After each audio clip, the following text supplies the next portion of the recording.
Hello, welcome to Living Soil Garden again. It's a sunny day, so I thought we might do a tour of the garden in December today, even though it's early December.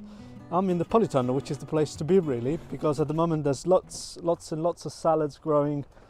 It's nice and dry. There isn't a lot of light because it's winter, but in here the conditions are quite nice because the temperature stays warmer during the day, even though it plummets at night. And there's no wind, there's no rain, so we can control the conditions. We are barely watering at all, just one bed of carrots on that side. There isn't anything going out in terms of seedlings and seeds, apart from the broad beans that were transplanted yesterday, and we'll have a look at them in a moment. And so in here we've got lettuce, we've got spinach, we've got some chard that we use for baby leaves. We've got lots of rocket, which will crop, will give us 2 or 3 cuts until the end of the year. And then we have got herbs, chervil, coriander, dill, and some other herbs like landcress. And essentially these will be harvested until Christmas, when we stop our box and veg sales. And then the plants will carry on growing until the time when they'll be harvestable again in March, and then we'll have a few more harvests between March and May of these salad plants, which will then be replaced by summer crops like tomatoes, aubergines, peppers and cucumbers, and a bit of basil as well. So let's go outside and have a look at what's going on in the garden in December. So as you can see and probably hear, it's very windy, and it's been very windy and actually miserable in December so far in these first few days because of big storms and lots of rain. And we were lucky with a very dry November, but now it looks and it feels a lot more like winter. So this is how Living Soil Garden looks at the moment from the side of the tunnel up on the first rows of beds. So you can see the most beds are still full. We have obviously our polycultures here, which you saw in the previous tour, and I want to give you an update on this beautiful interplanting of fennel and lettuce, which is been doing really good. At the moment we are cutting alternate heads of lettuce because they're quite small. They've been harvested in terms of outer leaves. There's not a lot more growth that they will do outside in winter. And the fennels are bulbing up nicely. Look at this guy here, and we'll be harvesting them. A bit of frost damage, so we have had the fleece on them at night when we know that it freezes, but you can see hopefully that this is a quite productive interplanting. It's quite convenient also because, as I said previously, it makes the lettuce a lot easier to harvest, and we like that. Kohlrabi also bulbing up in between the lettuces here, and this is an interplanting again of kohlrabi, lettuce and spring onions. You can see the spring onions here in the middle. Then we have beds of turnips, and there were radishes here, which now only the biggest ones have remained, and there's some rocket. We got purple turnips here, and we've been harvesting them, so these beds will remain empty for a couple of months during the winter. We'll mulch them to protect the soil.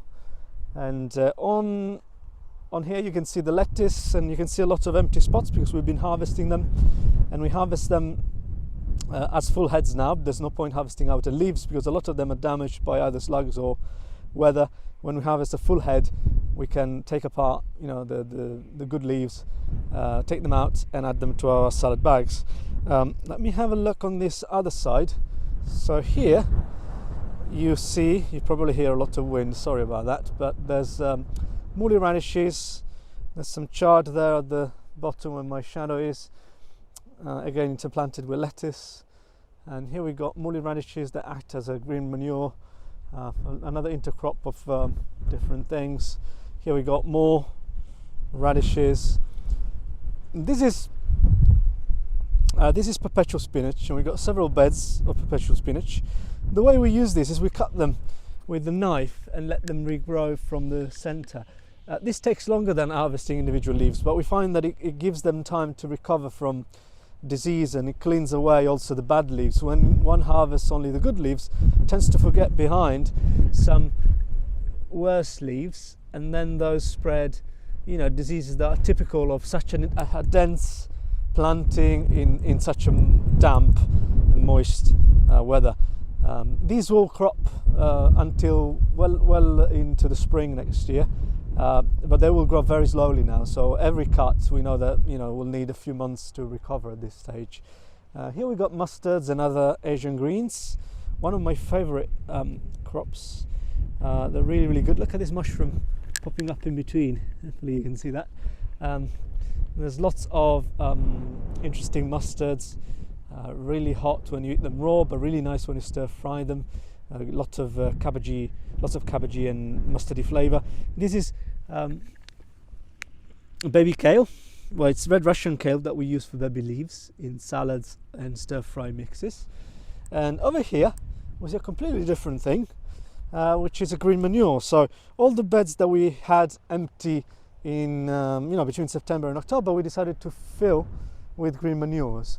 And this is, you know, something that will allow your soil to be fed by the exudates of the plants that grow on it, and that photosynthesize. Also, it will stop erosion, leaching of nutrients, because those roots will hold on to nutrients and microbes, and it will give a lot of food to your microbes. So it's a great practice. Obviously, it's not always possible, because if a bed empties now, there's very little I can put now that will do any significant job until, you know, March, when we'll plant something else in it. So in some cases we'd put plastic tarp, and in this case under the tarp we have put leaves. You can see it even better here. We put tree leaves, and you can see some of them have been pushed by the wind off the side. Yeah, hopefully the plant, well, I'm sure the plants give the idea of how much wind there is, if my voice is not already broken enough. Here we got more Asian greens, a bit of coriander that we're letting flower. That's an important point, actually. Letting plants flower this time of the year is quite important, not only for pollen for very late insects, but also for birds. If it ever snows, or, you know, the weather gets very grim, birds will still have some seeds to eat from your tall plants which come out of the snow cover, or kind of stand out from a distance, and they can come and eat. So we got lots of flowering brassicas still for nectar that will supply our parasitic wasps. And here we got spring greens, a typical crop that our British customers love in spring. And on this side we see spring onions. Those are for spring harvest. Over here, spring greens and coriander. Bit of slug damage on the spring greens, but they will recover in spring when it gets a bit warmer. The slugs will die in the frosts. More spring onions, lots of leeks. So these leeks will be harvested throughout the winter until late spring, actually. Here we got an interesting, very interesting mix of green manures. Hopefully you can see the diversity in here. There are mustards, there are tillage radishes, and there's vetch, there's buckwheat that's just died because of the frosts we've had, and, you know, the mustard is flowering. There's lots of good different families, and they will provide soil microbes with a diverse set of sugars and nutrients. And here we got another mix with field beans in the middle, the mustards on the side, and here we got more tillage radish. And over here, the most vigorous one, because it was planted very early, you can see the tillage radishes doing very well. And this is oats, this beautiful grass, and this is more tillage radish, and we've got some clover at the bottom that's growing, and some mustard on the sides.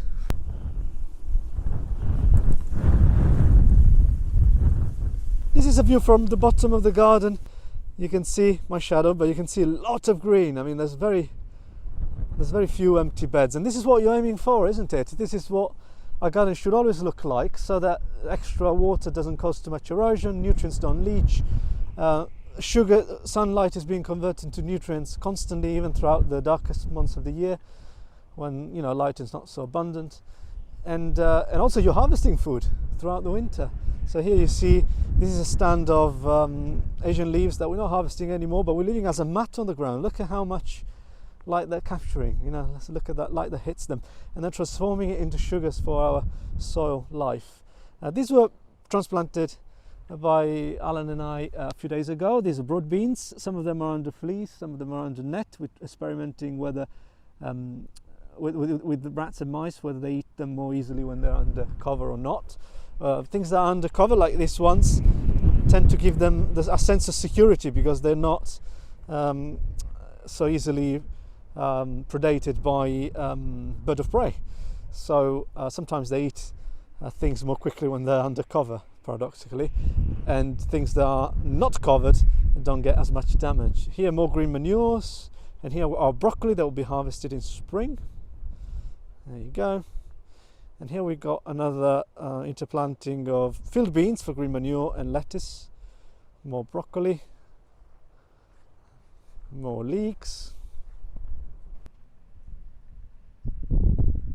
We've had to raise these beds quite a lot because this part of the garden is not particularly well drained. You can see hopefully that there is a bit of a dip in the ground here, and so the water tends to sit, and so we've raised these beds not only with compost but with clay at the bottom and compost on top, and that gives a nice raised bed. Here we come to the brassica section. The kales have been doing all right. It's difficult in these beds because of what I've said, the water logging, they're waterlogged at times, and that implies that there's a lot of anaerobic activity when the soil is saturated, and this induces denitrification, so loss of nitrogen, and you can see this in older leaves of plants. So you can see, for example, in this Cavallonero here, it's a bit overexposed because of the sun. Hopefully here you can see it a bit better. These lower leaves go yellow. That's the plant sending all the nitrogen that it's got, which is not enough, to the newer leaves to aid photosynthesis, and so this is a sign of nitrogen deficiency. And we get it only in these beds and only for certain crops. These are actually very closely spaced, and next year they'll be rotated somewhere else. We might supplement with a little bit of alfalfa or seaweed or chicken manure, organic chicken manure, if we see this happening again. And it can be done throughout the life of the crop. Obviously in time this will improve.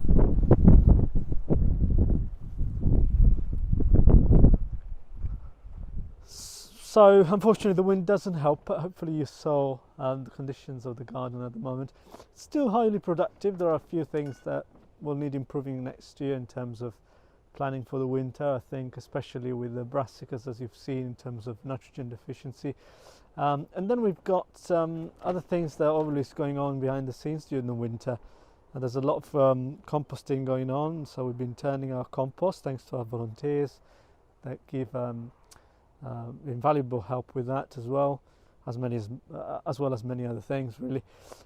We've been working on drainage around the tunnel, so we put now we've got trenches with French drains all around this tunnel, so all the excess water that's shed from the skin of the tunnel that would normally fall onto this surface is now being captured and sent somewhere else by these drains. This allows the ground to stay a bit drier, and there's plenty of wood chips all around. We keep getting wood chips, which is really a great resource because it allows us to keep the pathways covered, and this increases the absorption of rainwater. It makes sure that rainwater doesn't just go across the surface and take everything with it, including topsoil, including nutrients, including plant resources, but it stays where it falls and it infiltrates more slowly into the ground. That's an amazing thing. At the same time, wood chips provide habitat for fungi, as you all know, and so they are a great resource also for that, and they look pretty. they decompose and create more and more compost in time, which is going to be even more fungally rich. So we're really happy to have this this free resource. We've had tree leaves given by Pete here, who gets them from gardens where people don't want them because they want their lawns nice and clean, and we use those under the tarps because otherwise the wind would blow them away. And wherever we've got a tarp, so for example in our squash and sweet corn beds, and on the beds you've seen before, we put a thick layer of leaves, we cover them with a tarp, and then in spring, whenever we've got to plant into them, we'll lift the tarp, and if there's any undecomposed leaves, we'll rake them onto the path where they will keep composting or decomposing. Some of them we might bring into the compost if they're half decomposed, but most of the nutrition will have been decomposing and been brought down by the worms and the fungi, and so will have gone to enrich the soil.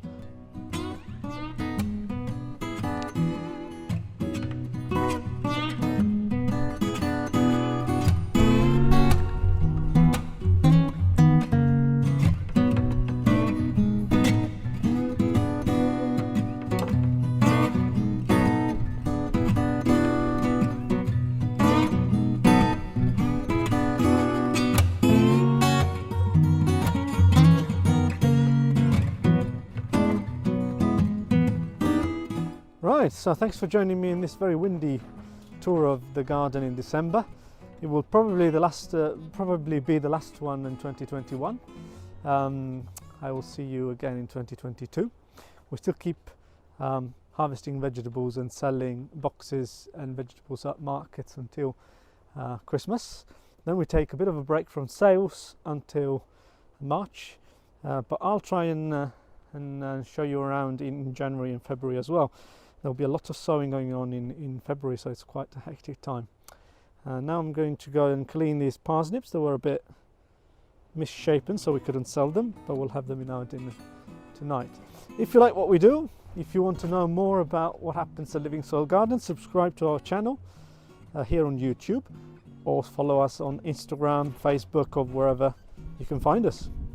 And see you in the next one. Bye.